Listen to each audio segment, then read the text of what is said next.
37절 말씀에 보면은 이튿날 산에서 내려오시니 큰 무리가 맞을세 그랬습니다. 예수님께서 산에서 내려오셨을 때 한 사람이 내 아들을 돌봐 주옵소서 그렇게 소리 지르고 있습니다. 그 아들은 외아들이고 귀신에 잡혀서 갑자기 부르짖고 경련을 일으키고 거품을 흘리고 몹시 상하게 하고야 겨우 떠나간다고 고백합니다. 당신의 제아들은 내쫓지 못하더이다. 38절로 40절에 기록하고 있습니다. 마태복음 17장 14절로 20절에는 그들이 무리에게 이르매 한 사람이 예수께 와서 꿇어 엎드려 이르되 주여 내 아들 불쌍히 여기소서 그가 간질로 심히 고생하여 자주 불에도 넘어지며 물에도 넘어지는지라 내가 주의 제자들에게 데리고 와서는 능히 고치지 못하더이다. 14절에서 16절까지 말씀하고 있습니다. 그리고 마가복음 9장 14절로 18절의 말씀에도 보면은 이에 그들이 제자들에게 와서 보니 큰 무리가 그들을 둘러싸고 서기관들이 그들과 더불어 변론하고 있더라. 온 무리가 곧 예수를 보고 매우 놀라며 달려와 문안하거늘 예수께서 물으시되 너희가 무엇을 그들과 변론하느냐. 무리 중에 하나가 대답하되 선생님 말 못하게 귀신 들린 내 아들을 선생님께 데려왔나이다.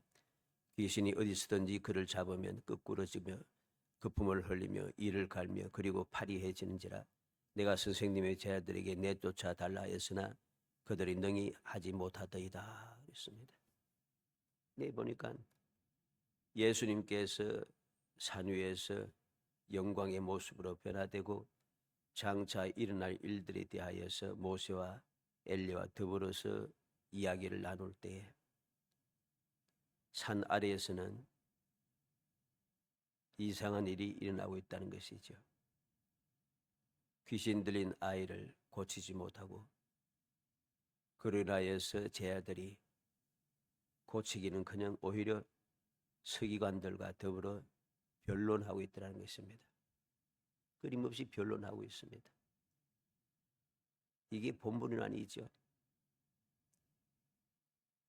바로 그때 주님께서 내려오셨고 주님께서 그들에게 말씀합니다. 무엇을 그들과 변론하였냐.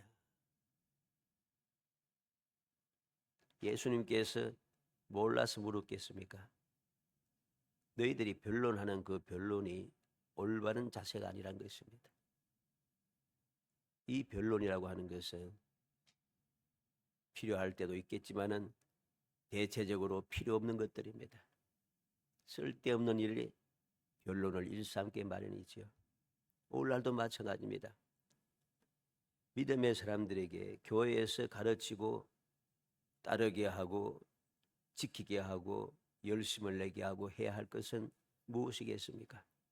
말씀을 믿고 그 말씀대로 행하는 것. 다시 말해서 하나님께서 우리에게 선물로 주신 그 은혜의 선물, 믿음을 굳게 지키고 믿음을 행하는 것. 이게 하나님께서 우리에게 원하시는 것입니다. 그런데 이 사실을 자꾸만 망가하고 엉뚱한 것을 가르치고 엉뚱한 것이 집중한다는 것이죠.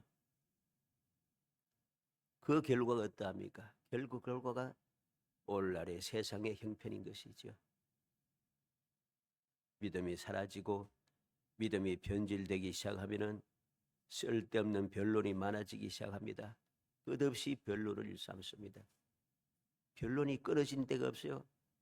끊임없이 변론합니다. 이 변론의 다른 모습이 무엇입니까? 모여서 회의를 하고 회의를 하면서 뭘 합니까? 싸우고 짜증납니다. 교회의 모임을 가지든지 또 노예의 모임을 가지든지 종회의 모임을 가지든지 모여서 하는 일이 무엇입니까? 쓸데없는 싸움이지요. 아무것도 아닌 것 가지고 하나님의 말씀, 하나님 믿는 믿음을 어떻게 하면 믿음을 지키고 그 믿음대로 살아서 하나님의 영광을 드러내고 세상의 소음과 빛의 역할을 감당할 것인가? 어떻게 하면 하나님의 영광을 드러낼 것인가? 여기에 집중해야 하는데 쓸데없는 것을 변론하기 시작합니다. 다투고 이권 싸움을 하면서 끊임없이 행한다는 것이죠. 결과는 무엇입니까? 결과는 세상 사람들의 구형거리가 되고 조롱거리가 되는 것밖에 없습니다. 이게 문제라는 것이죠.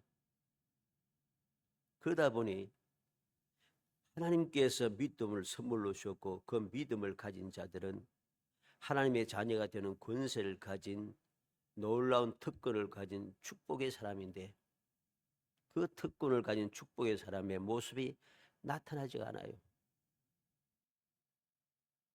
그러다 보니 나 스스로도 여러 가지로 답답해지기 시작하는 거죠.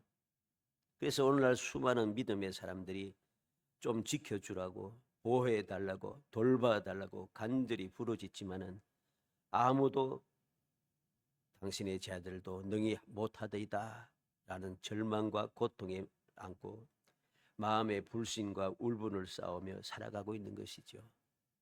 이게 오늘날의 믿음의 사람들의 현실 중에 하나입니다. 세상 사람들은 말할 것도 없겠죠.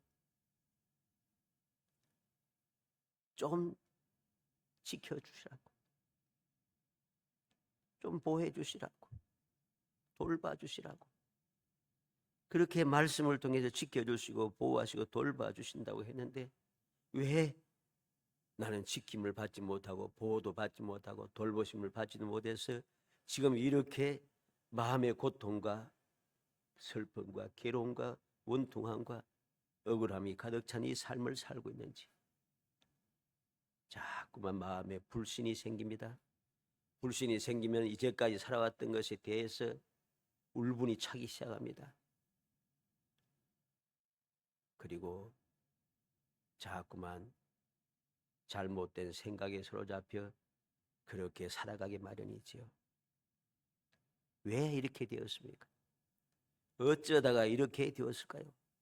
예수님께서 탄식하시며 말씀합니다. 41절에 예수께서 대답하여 이르시되 믿음이 없고 패역한 세대여 내가 얼마나 너희와 함께 있으면 너희에게 참으리요 내 아들 이리로 데리고 오라. 예수님 말씀합니다. 믿음이 없고 패역한 세대여. 누구에게 하신 말씀입니까? 이들이 유대인입니다. 하나님의 선택받은 성민이라고 자랑하고 하나님을 믿고 하나님을 섬기며 하나님의 율법대로 열심히 살아간다고 하는 유대인들입니다. 또 이들이 누구입니까? 예수님의 제자들입니다. 믿음이 없고 패역한 세대요. 오늘날 우리의 세대가 이러하지 않습니까? 믿음은 없고 패역하여졌습니다. 마태복음 17장 17절에도 예수께서 대답하여 이르시되 믿음이 없고 패역한 세대여 그랬습니다. 마가복음 9장 19절에도 믿음이 없는 세대여 그랬습니다. 믿음이 없다고 그랬습니다. 더 나아가서 패역하다고 말씀합니다. 오늘 예수님께서 하신 말씀을 통해 여러 가지 험악함이 가득한 세상에서 언제 어디서나 지켜주시고 보호해주시고 돌봐주시는 영원 불변하고 절대적인 하나님의 기이하신 은혜를 받으며 살아가는 행복한 성도이 되시기를 주의 이름으로 축복합니다. 어떻게 하면 돌보심을 받으며 살아갈 수 있을까? 6번째 시간이 되겠습니다. 어떻게 하면 하나님의 절대적인 돌보심을 받으며 살아갈 수 있을까? 어떻게 이 은혜를 받아 누릴 수 있느냐? 첫째로 믿음입니다. 주님께서 말씀하되 믿음이 없고 패역한 세대여 했지 않습니까? 어떤 믿음이겠습니까? 나는 하나님을 믿는 하나님의 백성, 하나님의 택한 백성, 나는 믿음의 사람, 이거 아닙니다. 세상이 주장하는 믿음 아닙니다. 대단한 사람들이 가르치는 믿음 아닙니다. 사람들을 본받아서 그 길을 따라가는 믿음, 그 믿음 아닙니다. 고린도전서 2장 5절에 너희 믿음이 사람의 지혜에 있지 아니하고 다만 하나님의 능력에 있게 하려 하노라. 하나님께서 우리에게 요구하는 믿음은 사람의 지혜에 있는 믿음이 아닙니다. 하나님의 능력에 있는 믿음이시죠. 하나님의 능력이 없는 믿음은 믿음이 아니라는 소리입니다. 하나님께서 어리석고 연약하여 아무런 방법이 없어서 마음에 사무쳐 살아가는 사람들을 불쌍히 여기시고 그들을 사랑하셔서 베풀어 주신 그 무엇과도 비교할 수 없고 바꿀 수 없는 은혜. 은혜가 무엇입니까? 사랑하여 베푸는 것, 이게 은혜란 말이죠. 이 히브리 말의 뜻이 그렇습니다. 사랑하여 베푸는 것. 사랑하여 베푸는 은혜가 무엇입니까? 은혜 다른 말로 하면 선물이지요. 선물입니다. 요한복음 3장 16절에 하나님의 세상을 이처럼 사랑하사 독생자를 주셨으니 이는 그를 믿는 자마다 멸망하지 아니하고 영생을 얻게 하려 하심이라. 하나님께서 이처럼 사랑하셨어요. 죄 많고 올바른 길을 모르고 계속해서 멸망을 향하여 달려가는 그 사람들을 불쌍히 여기시고 그들에게 은혜를 베푸시는 것이죠. 은혜를 베푸시는 것입니다. 그래서 독생자를 주셨습니다. 그들을 살리기 위하여, 그들을 구원하기 위하여, 그들이 다시금 천국의 삶, 즉 에덴 동산의 삶을 살게 하기 위하여, 그들로 하여금 다시는 사망이 없는 영원한 생명을 누리며 살게 하기 위해서 독생자를 주시는 사랑을 베풀어 주신 것이죠. 자기 없는 자들에게 사랑을 베풀어 주시는 것, 이게 은혜입니다. 그 은혜가 무엇입니까? 바로 믿음인 것이죠. 그래서 믿는 자마다 멸망하지 않고 영생을 얻게 하려 함이라. 믿음을 은혜로 주셨다는 것이죠. 마태복음 16장 17절에 예수께서 대답하여 이르시되 바요나 시몬아 내가 복이 있도다. 이를 내게 알게 하니는 혈육이 아니요 하늘에 계신 내 아버지시니라. 베드로 사도가, 시몬 베드로가 너희는 나를 누구라 하느냐, 너희는 나를 누구라 하느냐 물을 때 주는 그리스도시요 살아계신 하나님의 아들이시니다. 믿음의 고백을, 올바른 믿음의 고백을 했습니다. 그런데 예수님 말씀합니다. 그게 네가 똑똑하고 능력이 있고 대단해서 한 게 아니고 하나님께서 내게 주신 것이란 거죠. 하늘에 계신 내 아버지께서 내게 알게 하였다. 이게 선물이죠. 이게 은혜죠. 요한복음 1장 12절로 13절에 영접하는 자 곧 그 이름을 믿는 자들에게는 하나님의 자녀가 되는 권세를 주셨으니 이는 혈통으로나 육중으로나 사람의 뜻으로 나지 아니하고 오직 하나님께로부터 난 자들이니라. 예수를 믿는 사람을 하나님의 자는 되는 권세를 주셨으니 이게 무엇입니까? 하나님께로부터 난 자들, 즉 하나님께서 은혜 주셨다는 것입니다. 하나님께서 선물로 주신 것이란 소리죠. 말씀을 우리가 읽으면서 뜻을 올바르게 깨달아야 됩니다. 그냥 예수 믿으면, 예수 이름을 믿으면 구원받는다 하고서는 온갖 못된 짓을 도구로 하면서 세상 사람도 하지 않는 악한 일을 하면서 나는 예수 믿었기 때문에 구원받아서 큰소리치며 돌아다니니 어떻게 그들이 하나님의 영광을 드러낼 수 있겠습니까? 세상 사람들이 어떻게 그 악랄한 것을 받아들일 수 있겠어요? 그건 믿음이 아닌 것입니다. 그건 망령됨인 것이죠. 요한복음 4장 10절에 예수께서 대답하여 이르시되 내가 만일 하나님의 선물과 또 내게 물 좀 달라 하는 이가 누구인 줄 알았더라면 내가 그에게 구하였을 것이요 그가 생수를 내게 주었으리라. 사마리아의 수가성 우물가에 한 여인에게 주님 말씀하신 것이죠. 하나님의 선물과 내게 물 좀 달라 하는 이가 누구인 줄 알았더라면 내가 그에게 구했을 것이요 그가 생수를 내게 주었으리라. 이 여인은 아무도 없는 뜨거운 낮에 혼자서 몰래 우물의 물길로 나왔습니다. 얼마나 불쌍하고 얼마나 외롭고 얼마나 처지가 가련합니까? 바로 그에게 주님 말씀하는 겁니다. 하나님의 선물. 하나님의 선물이 무엇이겠습니까? 구원의 은총인 것이죠. 그게 믿음의 선물인 것이죠. 로마서 10장 9절로 10절에 내가 만일 내 입으로 예수를 주로 시인하며 또 하나님께서 그를 죽은 자 가운데서 살리신 것을 내 마음에 믿으면 구원을 받으리라. 사람이 마음으로 믿어 의에 이르고 입으로 시인하여 구원에 이르느니라. 예수를 입으로 시인하면 하나님을 께서 그를 죽은 자 가운데 살리신 것을 내 마음에 믿으면 입으로 시인하고 마음에 믿어야 한다는 것입니다. 바로 그럴 때에 그들은 구원을 받는다는 것이죠. 하나님의 은혜를 받아 누릴 수 있게 되는 것입니다. 에베소서 2장 8절에 너희는 그 은혜에 의하여 믿음으로 말미암아 구원을 받았으니 이것은 너희에게서 난 것이 아니요 하나님의 선물이라. 바울 사도는 분명하게 이야기합니다. 구원을 받은 그것은 믿음으로 구원받았는데 그 믿음이 어떻게 받았습니까? 은혜에 의하여 은혜로 받았다는 것입니다. 은혜로 받은 믿음 때문에 내가 구원을 받았다는 것이고 은혜로 받은 것이니까 이것은 내가 똑똑해가지고서는 다른 사람들은 모르는 것을 믿음을 알아가지고서는 내가 예수 믿기 시작했다 이게 아니고 하나님의 선물이라 그랬습니다.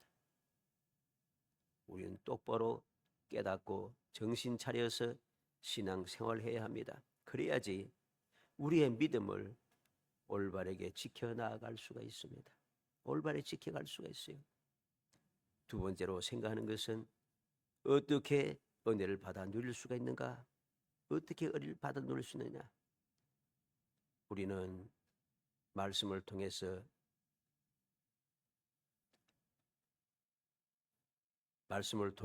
주님의 말씀을 통해서 그 뜻을 알게 됩니다. 마태복음 17장 19절 20절에 이때 제자들이 조용히 예수께 나와 이르되 우리는 어찌하여 쫓아내지 못하였나이까? 이르시되 너희 믿음이 작은 까닭이니라.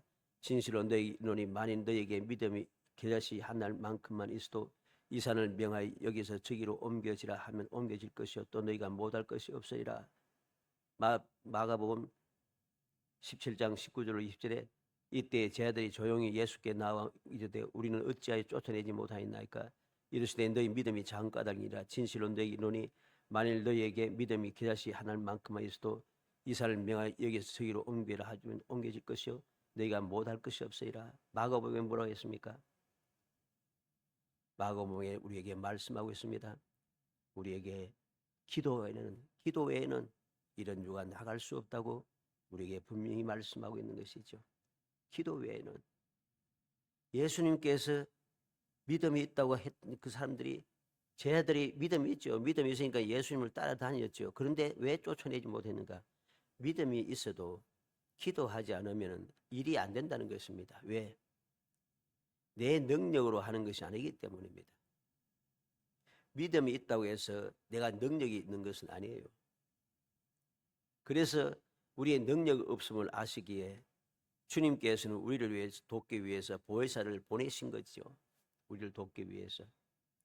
그래서 우리는 항상 믿음을 간직하고 그 믿음을 통해서 기도함으로 주님의 도움을 받아서 능력을 행하는 사람이 되어야 한다는 것입니다.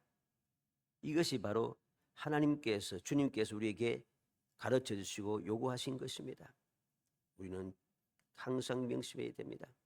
왜 나는 못했는가? 하나님께서 주신 은혜를 내가 항상 믿음으로 간직하지 못하고 그것을 항상 잊지 않고 기억하며 행하기 위해서 기도하지 못한 결과라는 사실이죠. 마태복음 6장 30절에 오늘 있다가 내일 아궁이에 던져지는 덜풀도 하나님이 이렇게 입히시거든 하물며 너희일까 보냐. 믿음이 작은 자들아. 생활에 근심 걱정이 많은 사람들에게 무엇을 먹을까, 무엇을 입을까, 무엇을 마실까 염려하는 자들에게 주님께서 하신 말씀입니다. 마태복음 8장 26절에 예수께서 이르시되 어찌하여 무수하느냐 믿음이 작은 자들아 하시고 곧 일어나사 바람과 바다를 꾸짖으시니 아주 잔잔하게 되거늘 풍랑에 잠길 위기에 처하여 부르짖는 자들에게 주무시다가 일어나서 하신 말씀입니다. 마태복음 9장 22절에 예수께서 돌이켜 그를 보시며 이르시되 따라 안심하는 내 믿음이 너를 구원하였다 하시니 여자가 그적시 구원을 받으니라. 12해를 혈류증으로 고생하며 있는 재산을 다 잃어버린 여인, 불쌍한 여인에게 예수님의 옷자락만 만지면 내가 구원을 받을 것이라 하는 믿음을 가지고 간절한 마음으로 주님의 옷자락을 만졌던 그 여인에게 주님께서 칭찬하신 것입니다. 마태복음 14장 31절에 예수께서 즉시 손을 내밀어 그를 붙잡으시며 이르시되 믿음이 작은 자여 왜 의심하였느냐 하시고 물속에 무리를 걷다가 물속으로 빠져 들어가는 베드로를 잡으시면서 하신 말씀이지요. 마태복음 15장 28절에 이에 예수께서 대답하여 이르시되 여자의 내 믿음이 크도다 내 소원대로 되리라 하시니 그때로부터 그의 딸이 나으니라. 수로보니게 여인에게 이방 여인에게 주님 하신 말씀이지요. 마태복음 16장 8절에 예수께서 아시고 이르시되 믿음이 작은 자들은 어찌 떡이 없으므로 서로 논의하느냐 그랬습니다. 깨닫지 못하는 제자들에게 주님께서 믿음이 작다고 말씀하시며 올바른 가르침을 주었습니다. 우리는 기억해야 됩니다. 주님의 가르침이 무엇입니까? 주님의 약속의 말씀을 마음에 새기라는 것이죠. 주님께서 우리에게 믿음 선물로 주신 믿음을 항상 간직하고 그 믿음을 붙잡고 살아가라는 소리죠. 이 사실을 잊어버릴 때에 우리는 믿음의 올바른 삶을 살지 못합니다. 당신의 제자들도 못하더이다. 이러한 일들이 일어날 수밖에 없다는 것이죠. 결론적으로 42절에 보면 올 때에 귀신이 그를 꿀꿀 엎드리고 심한 격렬을 일으키게 하는지라 예수께서 더러운 귀신을 꾸짖으시고 아이를 낫게 하사 그 아버지에게로 도로 주시니 그랬습니다. 귀신이 예수님 앞으로 이끌 때에 귀신이 그를 거꾸로 떨었습니다. 심한 격렬을 일으키고 있습니다. 그런데 주님 무엇을 하셨습니까?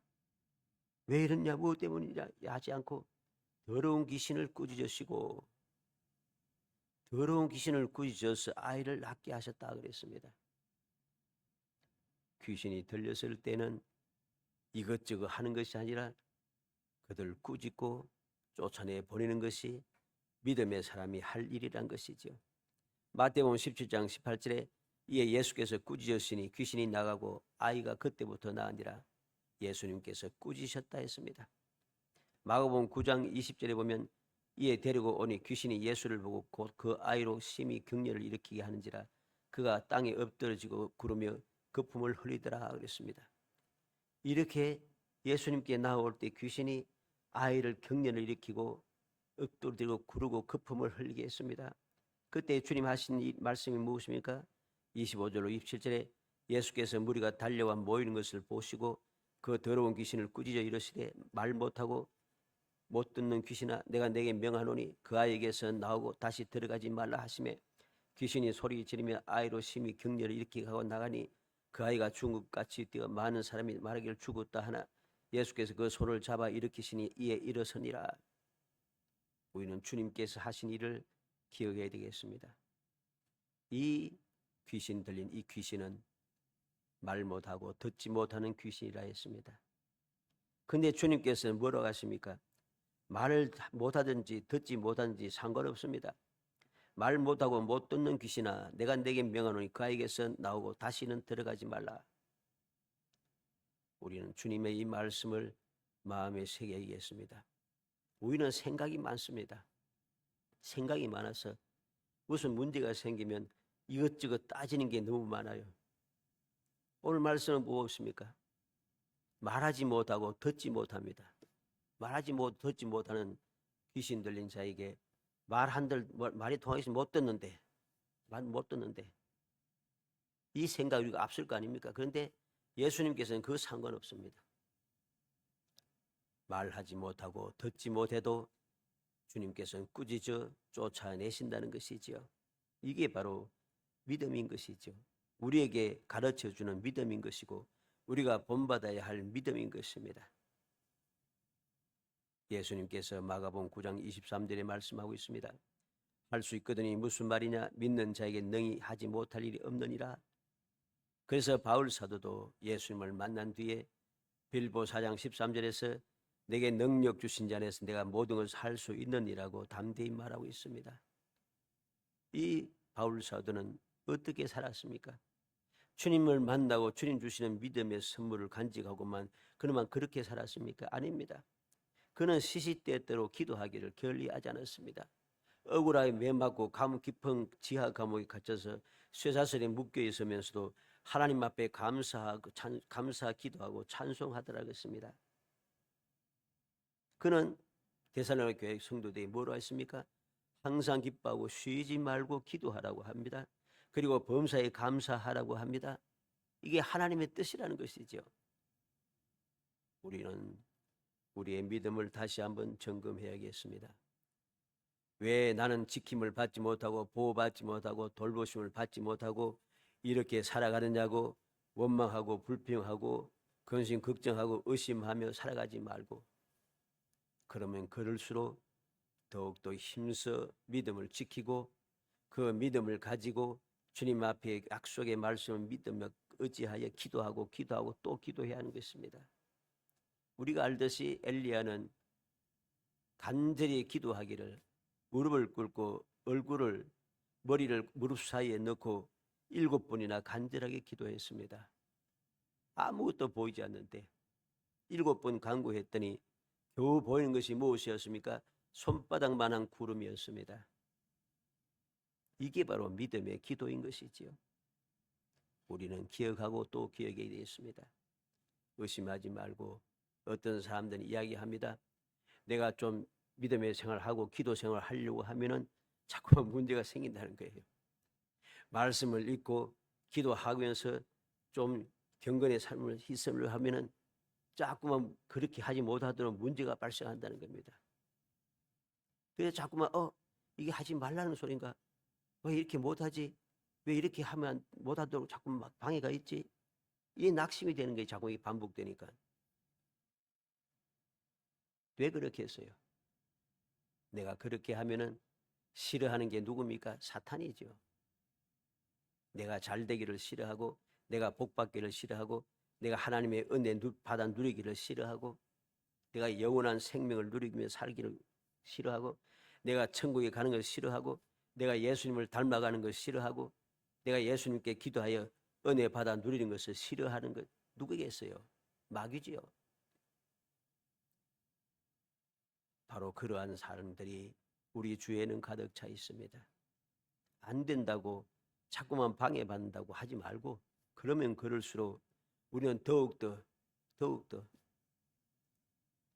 감사함으로 깨어 기도하라고 바울 사도가 권면했듯이 아무것도 염려하지 말고 불안해하지 말고 자꾸만 또 기도 못하게 하네, 또 열심히 하지 못하게 하네, 또 말씀을 읽지 못하게 하네, 이러지 말고 그 염려, 근심, 걱정, 의심 다 떨쳐버리고, 그럼에도 불구하고 내가 더 기도하고 내가 더 말씀을 묵상하고 더 열심을 다하여 말씀대로 실천하며 살아가야 합니다. 이게 바로 주님께서 오늘 말씀을 통해 우리에게 가르치시는 교훈인 것이죠. 주님께서 산에서 내려오시자마자 아무것도 고치지 못한 그 제자들의 그 모습을 꾸짖으시고 하신 말씀이 무엇이겠습니까? 믿음이 없는 세대여, 패역한 세대여. 다 마치고 돌아와서 우리는 어떻게 쫓아내지 못했습니까?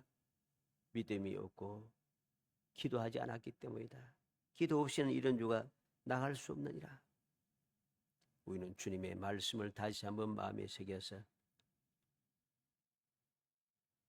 사탄은 어찌하든지 나를 방해하여 은혜 받지 못하게 하는 것, 그러므로 어떠한 방해가 있을지라도 이 방해가 있다는 소리는 내게 주님께서 주실 은혜가 준비되어 있다는 소리죠.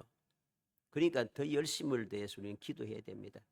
힘들어도 기도해야 되고, 답답해도 기도해야 되고, 억울해도 기도해야 되고, 한심해도 기도해야 되고, 막막해도 기도하고, 끊임없이 믿음과 기도를 우리는 끊임없이 이어가야 하는 것입니다.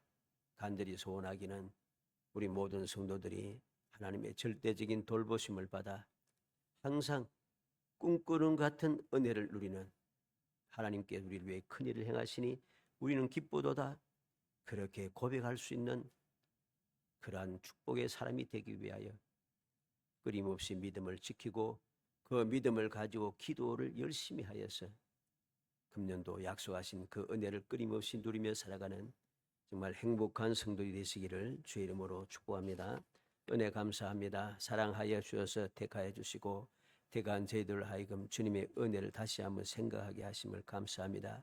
주님께서 저희들에게 은혜를 베푸셔서 믿음의 선물을 주시고 그 믿음을 통하여 구원을 받게 하시며 그 믿음을 통하여 하나님의 자녀의 권세를 주셔서 무엇이든지 믿는 자는 믿음으로 모든 것을 할 수 있는 능력을 저희들에게 더하여 주이사 어떠한 상황에서도 항상 주님의 돌보심을 받아 세상을 넉넉하게 이겨낼 수 있게 하시고 어떠한 상황에도 주님의 돌보심을 받아 평강의 삶을 살게 하시며 영원한 복을 받아 누릴 수 있도록 저희에게 모든 것을 준비하시고 약속하신 대로 이루어 주심을 감사합니다. 그 은혜를 믿으며 믿음으로 전진해 가게 하시고 믿음으로 행하며 살아가게 하시고 믿음으로 마음껏 복을 누리는 행복한 신앙생활을 할 수 있도록 은총을 베풀어 주옵소서. 예수님의 이름으로 기도합나이다. 아멘.